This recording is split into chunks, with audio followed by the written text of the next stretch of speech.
Assalamualaikum warahmatullahi wabarakatuh. Bismillahirrahmanirrahim. Alhamdulillahi rabbil alamin. Wassalatu wassalamu ala sayyidil awwalin wal akhirin, Sayyidina wa maulana Muhammadin wa ala alihi wa sahbihi ajma'in. Allahumma inna nastahdika li arsyadi amrina wa zidna ilman yanfa'una. Qala al-imamul muallif rahimahullahu ta'ala wa nafa'ana bihi wa bi barakati ulumihi wa ghafara lahu wa limasyaikhihi wa limasyaikhina amin. Qala al-faqihu, betul? Qala al-faqihu, berkata al-faqih Abu Laits As-Samarqandi, haddatsana abi, telah bercerita padaku oleh ayahku rahimahullahu ta'ala, bi isnadihi, dengan sanadnya ayahku, anil Hasanil Basri, daripada Imam Hasan Al-Basri rahimahullahu ta'ala. Qala, berkata Imam Hasan Basri, sa'ala Musa alaihi salam rabbahu azza wa jalla, pernah bertanya oleh Nabi Musa alaihi salam pada Tuhannya, yakni Allah azza wa jalla. Faqala, maka berkata oleh Nabi Musa, ay Rabbi, wahai Tuhanku, ma li'aidil maridi minal ajri, sesuatu apa yang diperoleh bagi orang yang membesuk orang yang sakit daripada ganjaran. Qala, menjawab oleh Allah, ukhrijuhu min dunubihi kayauma waladathu ummuhu. Halaman berapa yang ini? 95.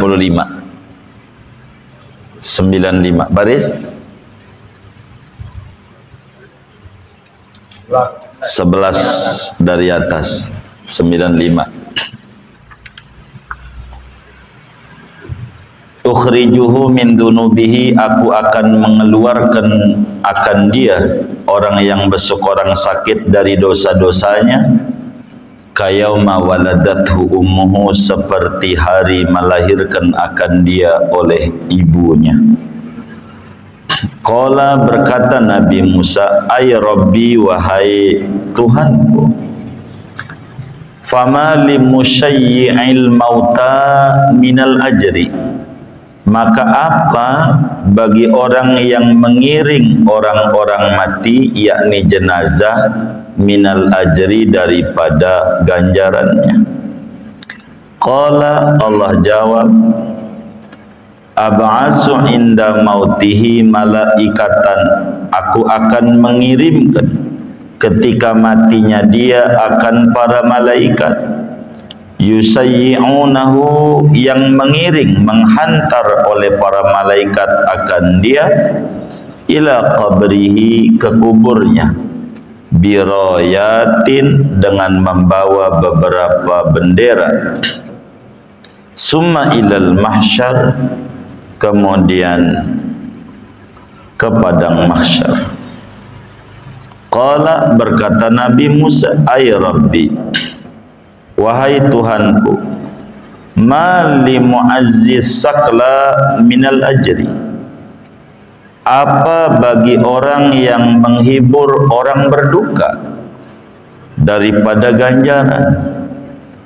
Qala, Allah jawab, udhilluhu fi dhilli yawma la dhilla illa dhilli, aku akan naungi dia pada naunganku pada hari tiada naungan kecuali naunganku, yakni dhillal arsy, maksudnya naungan arsy-Nya Allah subhanahu wa ta'ala.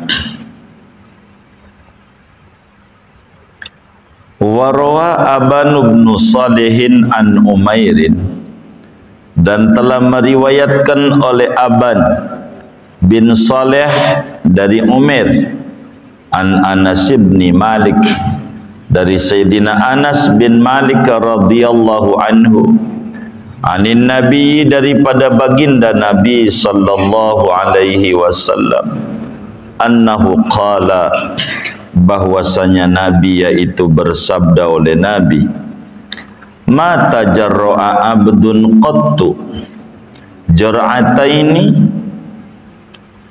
ahabba ilallahi min jur'ati ghadabin raddaha bihilmin.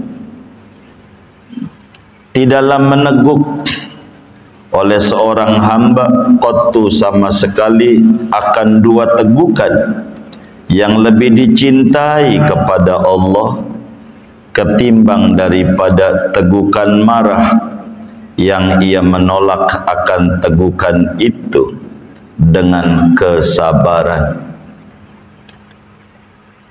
Wa jur'ati musibatin yasbirur rajulu 'alaiha, dan kedua tegukan musibah yang sabar oleh seorang laki-laki atas musibah itu. Wala qataratani ahabba ilallahi ta'ala min qatrati damin fi sabilillah, dan tidaklah menetes oleh dua tetesan yang lebih dicintai kepada Allah ketimbang daripada tetesan darah pada perang sabil. Wa qatrati damin, dan tetesan air mata, fi sawadil laili, pada tengah-tengah malam, pada gelapnya malam, wa huwa sajidun, padahal dia yaitu sujud, la yarahu illallah ta'ala, yang tidak melihat akan dia kecuali hanya Allah ta'ala. Wa ma khata abdun khatwataini ahabba ilallahi min khatwatin ila salatil mafrudati wa khatwatin ila silatir rahim, dan tidaklah melangkah oleh seorang hamba akan dua langkahan yang paling disukai kepada Allah ketimbang daripada langkahan menuju solat yang difardukan dan langkahan menuju silaturahim. Wallahu a'lamu bishawab. Segini, saudara sekalian yang mulia, kajian kita masih berbicara pentingnya sabar menghadapi musibah. Kita harus pahami bahwa ada hubungan antara kita dan dunia. Hubungan kita dengan dunia memberikan implikasi memahami tentang hakikatud dunia. Hakikat dunia ini adalah darul musibah, negeri banyak musibah. Darul bala, negeri banyak bala malapetaka. Dan ini tidak bisa dihindari, karena memang dunia negeri musibah.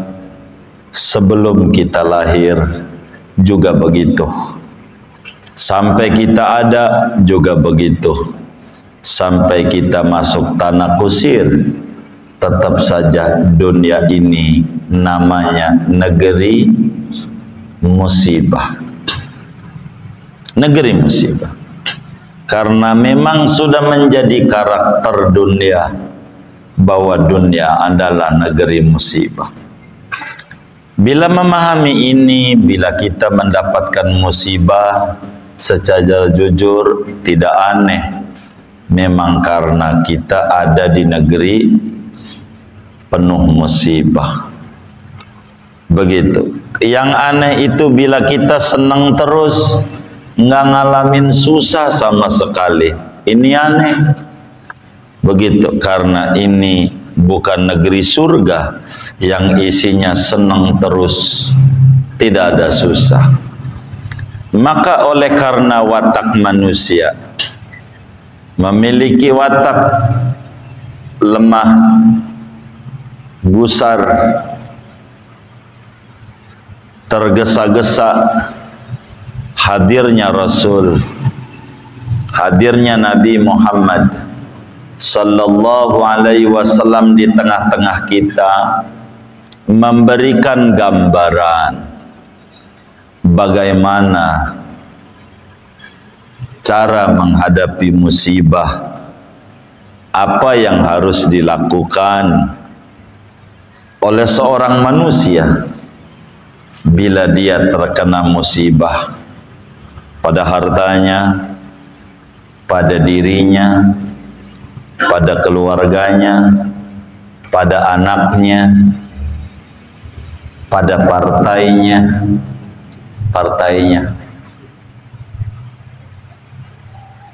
pada idolanya, apa aja. Itu begitu, saudara. Ini kita harus pahami tentang dunia. Maka Nabi hadir kepada kita supaya kita paham. Pertemuan ini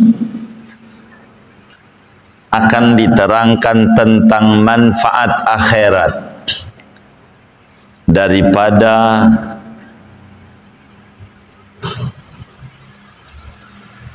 membantu orang yang terkena musibah.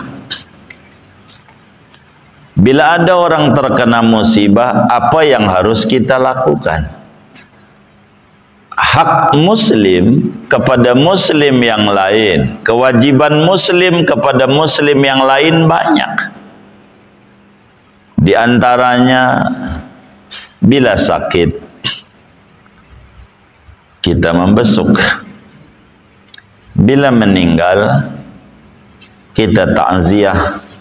Bila berduka, kita menghibur. Bila ada orang wafat, kita menghantar. Ini menghantar karena kita ini adalah bukan makhluk dunia, tapi kita ini adalah makhluk surgawi. Asalnya kita dari surga. Orang abah kita namanya Adam alaihi salam adalah manusia surga yang disuruh menerangkan enaknya surga, turun ke bumi, tentu supaya kita bisa balik ke surga dengan amal yang kita lakukan. Nah, hadis malam hari ini yang pertama berbicara manfaat akhirat yang didapat bagi orang yang memiliki kepekaan sosial, bagi orang yang membesuk orang yang sakit meski dia bukan teman dekatnya, orang yang menghibur orang yang duka meski dia bukan orang yang akrabnya, begitu seterusnya. Kata Al-Faqih Abu Laith As-Samarqandi, abahku bercerita. Tentu Abu Laith ini kan punya abah namanya Muhammad, dia namanya Nasr, Muhammad As-Samarqand dari Uzbekistan, Uzbek.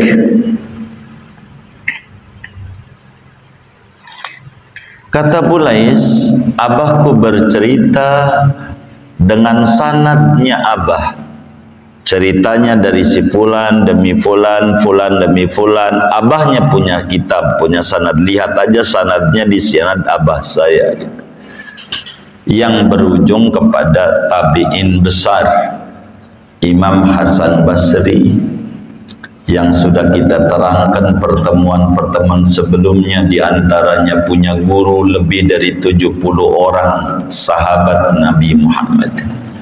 Jadi sehingga ulama menyebutnya Sayyidut Tabi'in, rajanya para tabi'in, pemimpin para tabi'in.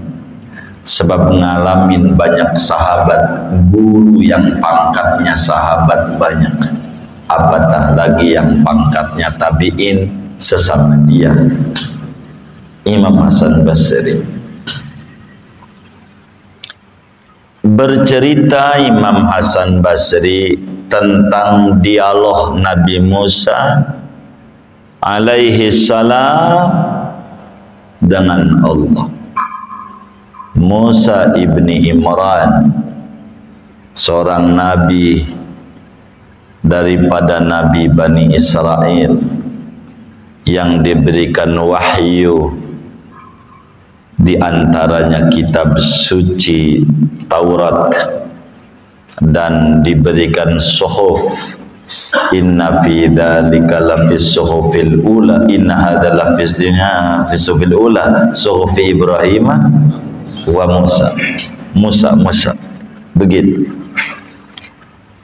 kata Imam Hasan Basri. Satu hari Nabi Allah Musa alaihi salam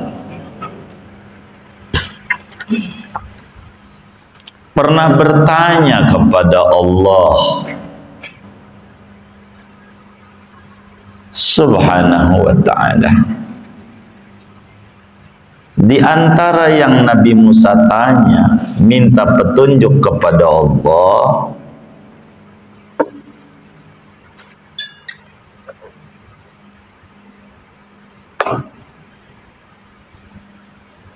kata Nabi Musa, "Ay Rabbi." Ay itu huruf nida, sama dengan ya Rabbi, nida lil qarib. Ay Rabbi, ma li'aidil maridi minal ajri. Ya Allah, bila ada orang kena musibah sakit, kan dia disuruh sabar yang sakit, kami faham. Tapi kemudian kita disuruh nengok orang yang sakit tuh, ditengok, dibesuk. Saya mau nanya, mali'a idil maridi minal ajri, ganjarannya apa nengokin orang sakit? Ganjarannya nengok orang sakit tuh ganjarannya apa? Ini bermakna menghibur. Buat kita yang berangkat ke rumah sakit atau ke rumah orang yang sakitnya, apa yang dia dapat? Kayak apa ganjarannya besukin orang yang sakit? Apa jawab Allah? Allah jawab, saudara, ukhrijuhu min dunubihi kayauma waladathu ummu.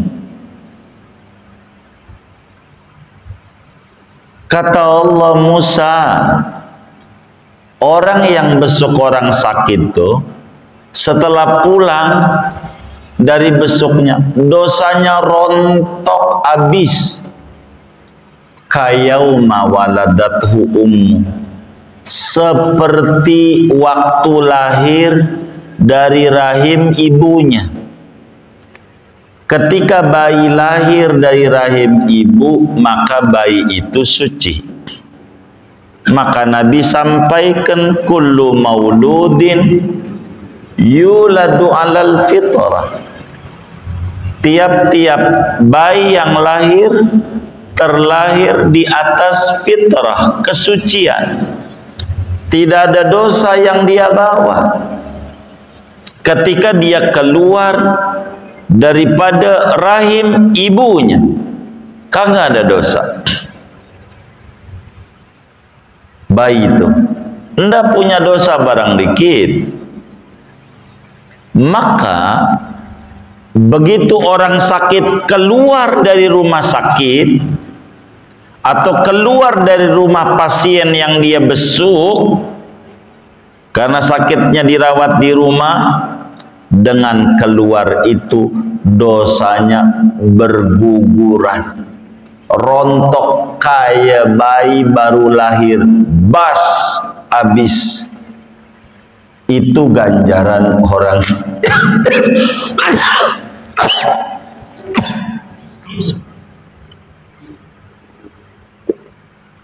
ganjaran orang yang besuk gede. Makanya orang kurang mau besuk orang sakit. Udah gua menitip aja, buahnya doang yang datang. Begitu kan, ada yang model begitu, ada nggak? Yang mana orangnya? Begitu. Besuknya doang saudara, itu dosa rontok, bas habis. Sehingga orang besuk orang sakit lalu kemudian di tengah jalan wafat, summa adarakahul maut, mati dia. Apa karena kecelakaan atau hal lain, mati, ajalnya nyampe, maka dia tercatat syahid karena dosanya habis. Besuk orang sakit, mumpung rumah sakit dekat rumah MPH, buat saban hari aja, saban hari bagus, besukin aja orang sakit, gede ganjarannya. Itu faedah membesuk, dosa kita jadi rontok habis. Bahkan dari kerontokan dosa itu muncul kesyukuran dalam hati. Kata dia, alhamdulillah juga gua ya, biar kata gua duitnya dikit tapi sehat. Ada alhamdulillah. Yang kemarin nggak keluar, alhamdulillah. Yang kemarin puyeng mulu mikirin, yang kagak. Jadi tenangan. Tuh berkat dosanya rontok.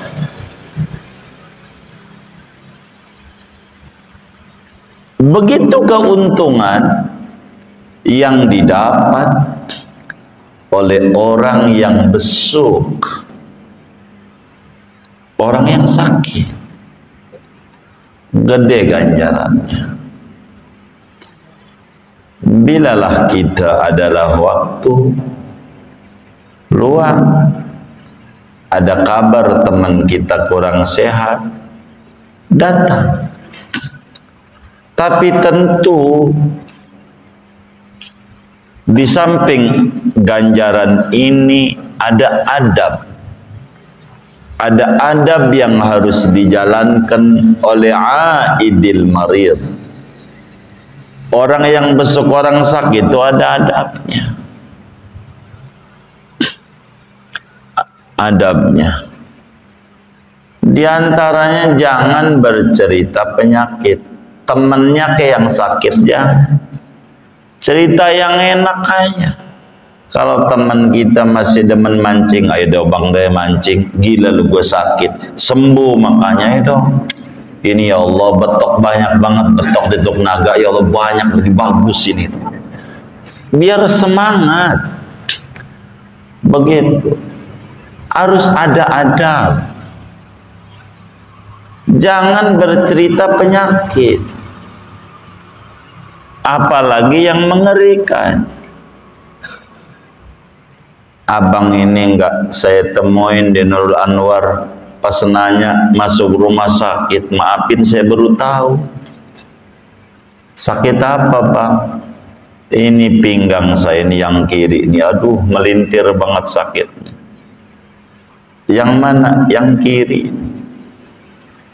Waduh, yang kayak begini nih tetangga saya nih di Jawa, waktu itu model begini bang, 3 hari mati bang. Ini yang sakit kira-kira jadi sembuh apa lebih parah ini? Enggak ada. Gitu. Enggak ada. Jangan bercerita penyakit si Anu, jangan. Si Anu juga lagi sakit. Dia sedih, dia pengen nengok, nggak bisa, dia sakit. Cerita yang enak-enak. Ayolah sembuh. Itu ketupat laksa kampung kecil nungguin. Biasanya saben pagi. Ayo, begitu. Biar semangat sembuh. Ini meringan. Apa aja, jangan dikata berat. Sebab apa aja dibikin berat, jadi berat. Yang bikin berat tuh kita memberi masukan pada batinnya dia, pikirannya. Jadi berat, kasih ringan.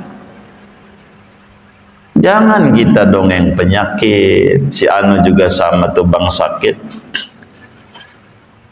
Udah 3 bulan dia belum sembuh. Itu yang sakit mikir, gua baru seminggu penyakitnya sama. Berarti sampai 3 bulan gak sembuh. Begitu, walaupun kagak nyengir dia. Atau kagak nangis dia, tapi di hatinya bakal mikirin sesudah omongan kita yang enak-enak.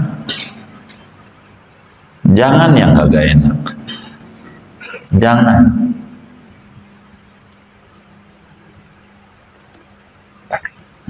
Kalau kita menjalani adab dengan benar, keuntungan besar membesuk orang yang sakit. Jiwa kita jadi sehat, beneran. Besok orang sakit, jadi sehat. Parani, ngobrol, gitu. Ini mah udah sakit, baru dicurigai positif. Itu dijauhin, maren-maren, tambah parah. Begitu, mati. Matinya itu bukan gara-gara penyakit itu, gara-gara berpikiran. Beneran. Maka saya itu kalau ada kawan-kawan dituduh begitu, paranin. Aja ngobrol selamat aja, apa? Jangan begitu. Jangan, saya positif apanya? Orang laki baru girang ya kalau positif. Itu kalau bini, begitu kata dia. Ini positif, ini mengerikan. Ya kagak-kagak aja. Begitu. Dosa. Jadi penyemangat. Jangan kita bercerita yang enggak. Itu bahaya. Jadi penyakit jangan didongengin. Gitu. Kayak dokter harus punya kode etik. Sama pasien tidak perlu dibongkar seluruh penyakitnya. Yang perlu dibongkar pengobatan. Karena belum tentu siap menerima informasi. Ente ini jantungnya bermasalah, livernya juga kayaknya ini. Jadi tambah kemana-mana dia, kemana-mana. Mau jual apa lagi nih, kebon punya orang. Jadi apa aja dia kepikirannya. Jadi tambah stres. Nggak boleh. Maka berobat itu sama mantri zaman dulu lebih enak. Baik bahasanya, aduh beh, ini penyakit ringan, tuh sugesti naik, oh ringan, tuh begitu. Jadi ini menjadikan kesembuhan, ada semangat di dia. Jangan pas ini, waduh, mengerikan, itu begitu, mengerikan. Saya dicek kesehatan, bapak ini semuanya sehat, tapi kayaknya nggak bisa berangkat ini. Waduh, nggak bisa berangkat haji ya. Emang apa? Bapak ini darahnya tinggi. Itu bukan dari situ. Saya malam habis makan durian 4. Oh begitu? Iya, begitu. Oh, jadi nggak apa-apa, ya deh, sehat, berangkat jadi. Kita tadinya kagak boleh, ya Allah, kan begitu ya kan. Jadi kita harus bisa jawab. Kan 4 masalahnya, kok bisa 4? Si ini menghormati kita ngasih durian, sini berdurian, masa kagak dimakan juga? Ya kita menghormati, tawakal aja sama Allah. Begitu. 4 orang sama main ke rumah orang. Singkatnya, nengok orang sakit itu ganjaran besar. Di antara ganjarannya dosa kita habis. Kalau merasa kita hidup susah, jangan-jangan rezeki saya ini seret karena banyak dosa, besuk aja orang sakit. Karena itu di antara faedahnya merontokkan dosa. Kita haji nggak punya duit. Sekarang orang emang haji man hajja walam yarfus walam yafsuq raja'a kharaja min dunubihi kayama waladatumu. Siapa yang haji bener hajinya, dosanya habis kayak bayi baru lahir, kagak ada duit buat haji. Emang kita orang miskin gitu. Fakir sih enggak, cuman sufi aja sulit finansial gitu. Susah. Ini bagaimana kita susah nih, nengok orang sakit, sama ganjarannya kayak haji, sama, menyebabkan dosa jadi rontok. Alhamdulillah. Tengok orang sakit, tengok. Cuman nggak semua sakit disuruh ditengok. Sakit gigi dia aja puyeng sama suara anaknya aja nangis, apalagi kita sama kawan kita teriak-teriak, aduh, tambah dia ngamuk-ngamuk, ngomong nggak bisa. Jangan ditengok yang kayak begitu. Makan mau enak, cuman susah buat makan. Makan masih enak, sakit mata juga, apalagi panuan gitu. Jadi sakit yang bagaimana nih, ada adabnya. Singkatnya, ganjarannya besar. Kemudian saudara, Nabi Allah Musa alaihi salam bertanya lagi sama Allah, ay Rabbi, fama li musyai'il mauta minal ajri. Ya Rabb, ganjarannya segede apa nganterin orang mati? Bila Rasulullah sallallahu alaihi wa alihi wasallam dalam hadis yang sahih menyampaikan betapa gedenya ganjaran menghantar jenazah, ngiring dari sholatin ke kuburan. Nabi bilang dapat sekirat, falahu qiratun, dapat sekirat. Sekirat itu apa? Segede gunung Uhud, ganjaran nganterin, nganter doang, ikut ngiring ke kuburan, ikut aja ngiring, ngawal mayit, gede ganjarannya.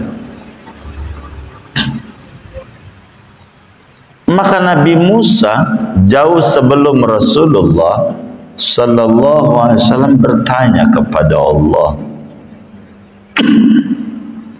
fama li musyayyi'il mauta minal ajri ya Rabb. Ya Allah, apa yang dipersiapkan oleh Engkau bagi orang yang menghantarkan jenazah, ngiring, nganterin ke kubur, mau diperistirahatannya yang terakhir? Allah jawab, Musa, orang yang tukang nganterin orang yang mati ke kuburannya, nganterin, nanti ketika dia mati, ab'asu inda mautihi malaikatan yushayyi'unahu ila qabrihi biroyat. Nanti ketika dia mati, aku akan kirim malaikat yang banyak, yang masing-masing malaikat membawa bendera, beda-beda grup, ngiring orang yang dulu di dunia, ngiring orang mati, diiring, dikawal oleh malaikat yang banyak, yang nganterinnya banyak, menuju ke kuburan orang yang ngiring itu di dunia. Maka berbahagia orang yang tukang habis nyolatin, ada waktu nganter aja ke kuburannya, nganter sampai kuburan. Iya, habis kuburan pulang, itu udah sekirot. Tapi udah sampai kuburan, nemenin sampai penguburan selesai, lain lagi ganjarannya, sekirot lagi, lain. Ini mau nganter doang, yang itu pulang. Kalau nganter terus lagi sampai kelarnya pemakaman, beda lagi. Ini cuman nganter menuju ke kuburan, habis itu pulang.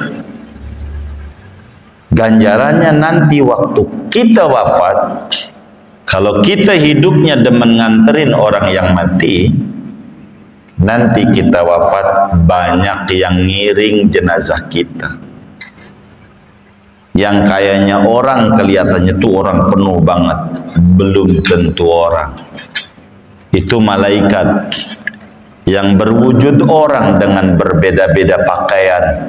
Di sini dengan berbagai macam bendera, modelnya lain-lain. Kok rame? Itu bisa malaikat yang mengawalnya, karena dia dulunya demen nanem ngawal orang yang mati. Gede ganjarannya. Berbahagialah orang yang demen menghantarkan orang yang meninggal dunia. Begitu. Nyolatin lain, satu kirat nyolatin, nganterin lain, dikubur lain. Nabi sampaikan, sampai Sayyidina Abdullah bin Umar bilang, saya rugi banyak, betapa ganjaran banyak hilang sia-sia, saya kurang ngerjain kayak begini. Begitu. Berbahagialah muslim yang demen bila ada orang wafat, demen nganterin sampai ke pemakaman. Ikut aja bila waktunya luang. Kenal ataukah tidak kenal yang mati itu, waktunya diikut aja. Apatah lagi kalau kita kenal. Begitu. Nanti kita mati, Allah bakal kirim malaikat yang nganterin jenazah kita ke kuburan. Bahkan summa ilal mahsyar, bukan saja sampai ke kuburan, nanti setelah bangkit dari kubur akan ada yang ngawal malaikat banyak sampai padang mahsyar, sehingga kita tidak ada keresahan dari bangkit dari kubur menuju padang mahsyar karena dikawal oleh orang banyak. Betapa tingginya nilai daripada menghantarkan jenazah itu, saudara-saudara sekalian. Kemudian Nabi Musa bertanya lagi kepada Allah, "Ay Rabb, duhai Tuhanku, mali mu'azzi syakla minal ajri." Ya Rabb, ganjaran apa yang dipersiapkan untuk orang yang menghibur orang berduka? Apakah orang karena kematian lalu kita takziah, ataukah orang karena apa saja musibah dunianya kita hibur, kita beri motivasi, kita beri semangat, apa aja kita besuk, kita tengok orang yang kena musibah. Apa ganjarannya orang yang takziah itu? Kata Allah, udhilluhu fi dhilli yauma la dhilla illa dhilli. Nanti di akhirat yang kerjaannya tukang menghibur orang yang berduka, orang yang terkena musibah, maka orang yang menghibur itu akan aku naungi, kata Allah, pada naungan arsy Allah pada hari yang tidak ada naungan kecuali naungan Allah, hari akhirat, di mana matahari tingginya 1 meter di atas kepala hamba-hamba dan buminya dari perak, nggak pakai sendal, panasnya kayak apa. Orang kelojotan 3 tahun didiemin kayak begitu, sampailah pada ada yang mandi keringat, ada yang setinggi mata kaki, lutut, paha, pinggang, leher, sampai tenggelam. Tapi orang yang suka menghibur orang yang berduka, maka dia enggak mendapatkan kepanasan pada hari kiamat, karena dia tidak di dunianya enggak jadi kompor. Begitu ini ada orang berduka malah ditambah-tambahin yang bikin dia puyeng nama dia. Ini enggak boleh. Kita bikin adem, maka bila kita bikin adem, maka kita nanti balasannya dikasih adem oleh Allah, karena di dunianya bikin adem. Ada keributan ini, keributan itu, ribut mulu begitu, nggak berhenti-berhenti, nasab mulu yang dibahas, nasab. Kata kita udah ada stop kegaduhan tuh, ndak usah. Dan kita orang nggak usah puyeng mikirin itu, mikirin nasib aja, nasib yang belum jelas masuk surga apa kagak, kita ini aja yang dipuyengin begitu.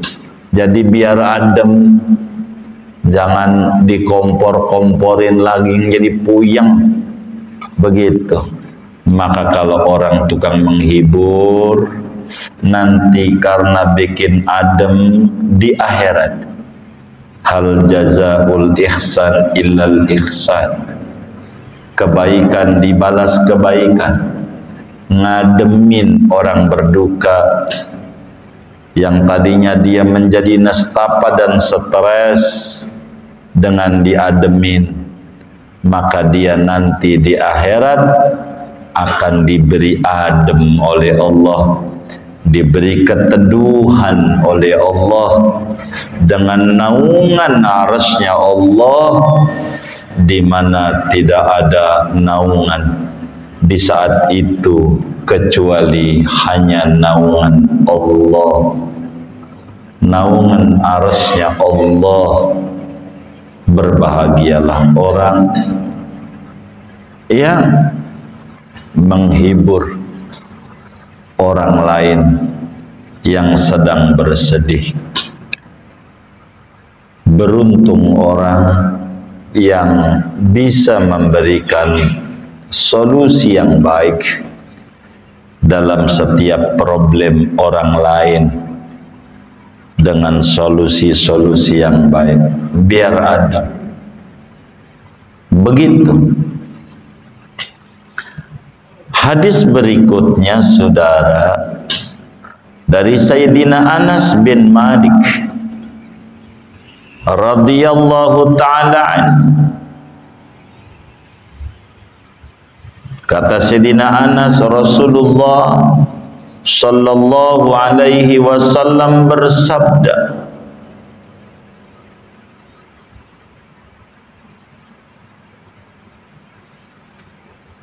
ma tajarra'a abdun qattu jar'ataini ahabba ilallah min jur'ati ghadabin raddaha bihilmin wa jur'ati musibatin yasbirur rajulu 'alaiha.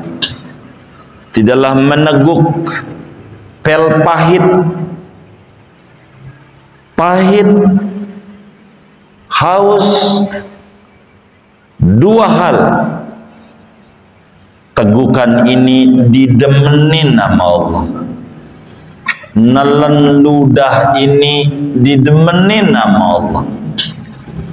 Dibanding yang lain, enggak ada lagi yang pel pahit, tapi Allah demen banget sama orang yang nelen itu. Enggak ada lagi, cuman dua doang yang didemenin Allah. Diangkat derajatnya menjadi wali min auliyaillah. Yang pertama,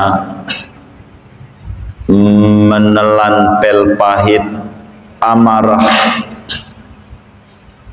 yang dia telan dengan sabar, enggak diumbar. Kekecewaan yang dia diem aja, enggak usah diumbar, ditahan.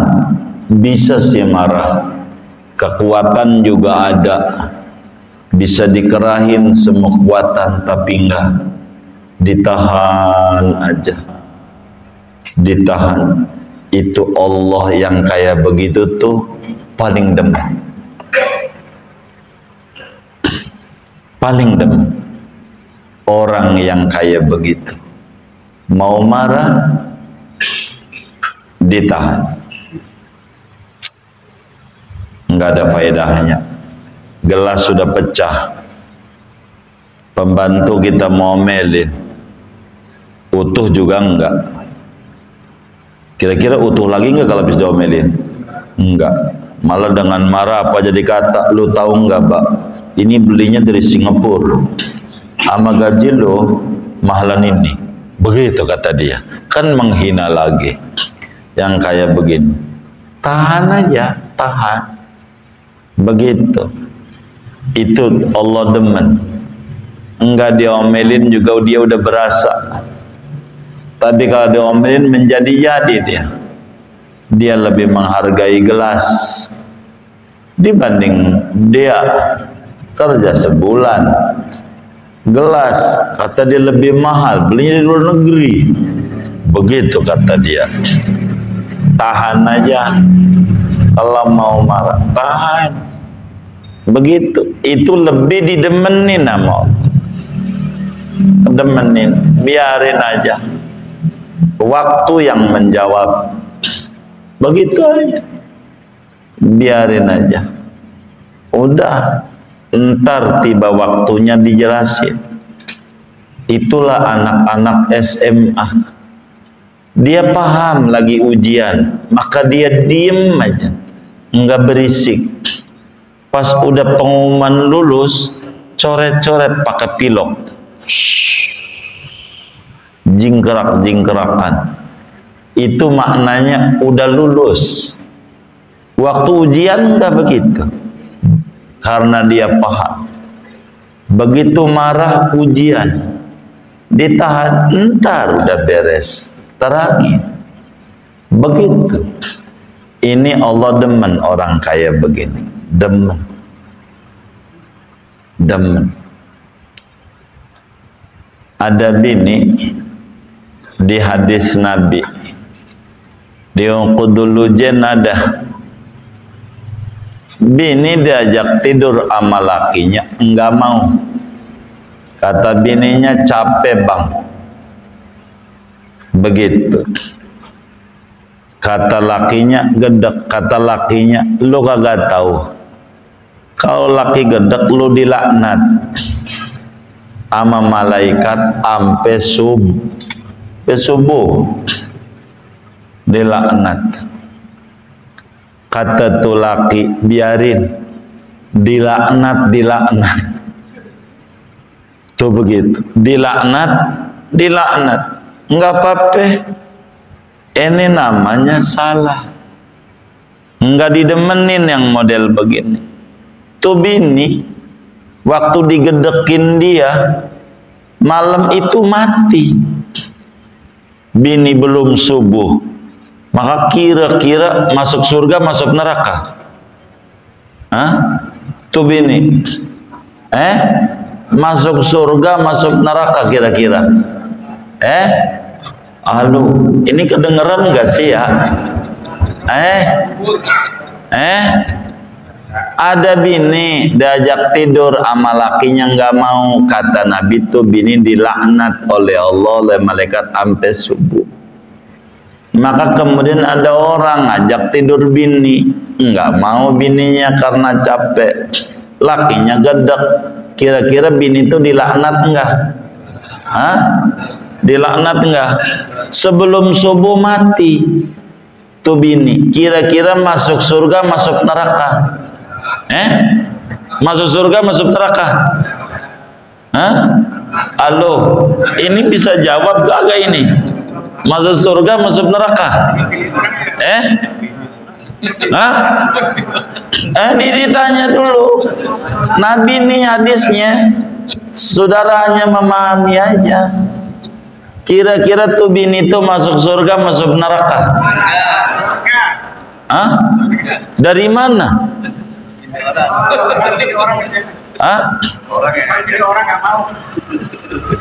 Ini bagaimana? Ini dengerin dulu sama ini, karena bapak nggak paham. Saya kalau nggak paham berarti saya ulang-ulang sampai ketemu titik ngerti. Sebab rugi datang ke majelis kagak paham. Maka mulut tuh digunain jawab tuh dapat ganjaran gede dibanding diem bengong. Rugi buat apa ngaji kalau di majelis diem aja begitu. Kata Nabi, siapa suami mengajak istrinya tidur, istrinya nggak mau, maka si istri itu dilaknat oleh Allah. Kita punya bini, kita ngajak tidur sama bini kita kita colek nggak mau, capek bang, kita kesel, kata kita kan tahu hadisnya. Tuh bini kita kira-kira dilaknat enggak? Kenapa dilaknat? Karena enggak mau tidur sama suami. Tuh bini dilaknat sama siapa? Sama Allah. Maka tuh bini mati sebelum subuh. Bini siapa yang mati tuh? Bini siapa?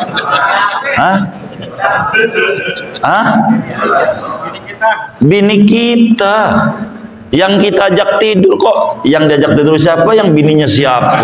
Ini kagak paham namanya. Lalu bini kita tuh mati malam itu, yang digedekin sama kita. Dia dilaknat nggak matinya? Dilaknat. Kira-kira masuk surga masuk neraka tuh bini kita tuh? Neraka. Siapa yang menyebabkan masuk neraka?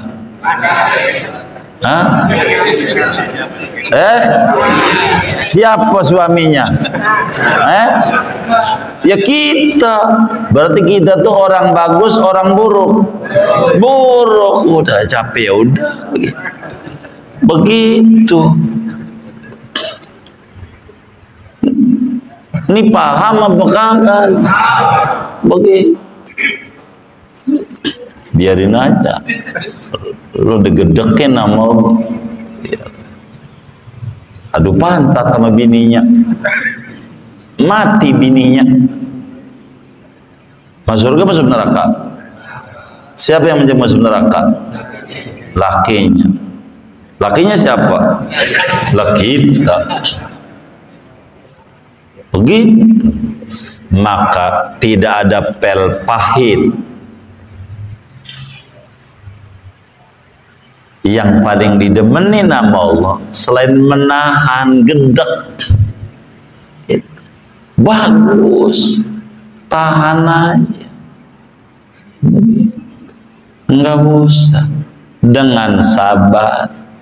Kasihan bini kita kalau masuk neraka, kalau digedekin masuk neraka kan sia gitu, udah masakin masuk neraka begitu. Yang menyebabkan masuk neraka siapa?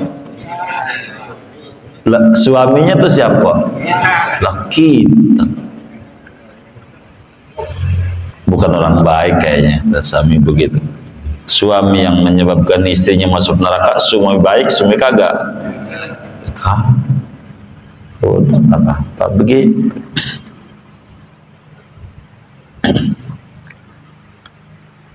Lagi main bang, main mulu.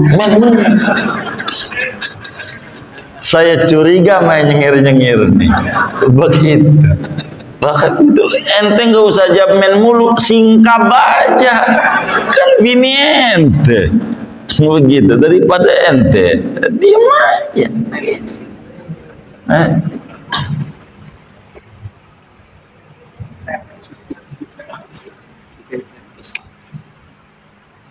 Tidak ada tegukan yang paling didemeni nama Allah selain tegukan marah yang ditahan dengan kesabaran.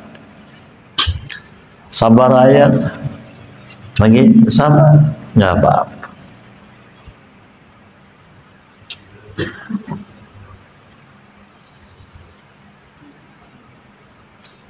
Kedua, pel pahit yang paling demen oleh Allah adalah musibah yang disikapi dengan penuh kesabaran. Jangan terburu-buru, yang sabar. Begitu, sabar. Sebab hidup harus berproses, bukan banyak protes. Berproses hidup, nanti berujung sukses. Tapi kalau protes mulu, malaikat enggak demen, Allah enggak demen, orang juga gedek. Lah ini baperan, begitu. Jangan. Kedua, kata Nabi, ada dua tetesan air mata yang paling didemenin. Ada dua tetesan yang paling didemenin oleh Allah. Yang pertama, tetesan darah yang jatuh karena perang Sabil, demen Allah kepada orang yang gagah berani. Dua, tetesan air mata orang yang menangis kepada Allah di malam hari, meminta solusi kepada Allah dari musibah yang menimpa dirinya. Tahajudlah malam, mengerti bahwa malam itu waktu mustajab. Maling aja paham, maling kalau malam itu waktu mustajab, maling ngerti. Tandanya orang nyolong tuh banyaknya siang apa malam? Malam. Kata dapat mulu, emang malam mustajab. Kata siapa? Maling aja ngerti mustajab. Masa kita orang majelis malam gak ngerti mustajab, tidur mulu, usaha mau pengen maju, malamnya ngorok ngobrol mulu. Telepon sama bininya, sampai mana bang? Lagi ratiban. Bininya kagak ngerti. Ratib tuh 15 menit. Bininya kagak ngerti. Ratiban 15 menit, enggak lebih. Begitu, rada pelan, paling tengah jam. Yang lama ngobrol habis ratibnya itu. Bener nggak? Tuh kayaknya tukang ngobrol. Begitu saudara, itu bisa sampai jam 3 nggak kelar. Begitu.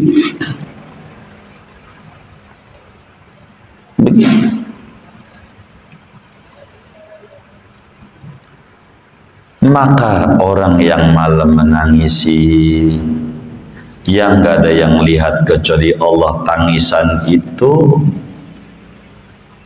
jangan disebar di medsos. Orang nyanggepinnya macem-macem. Kalau sedih, tahan aja. Begitu. Kalau disebarin, dianggapnya cengeng, dianggapnya begini, jadi ribut. Begitu. Ada dua langkahan kaki yang paling didemenin nama Allah.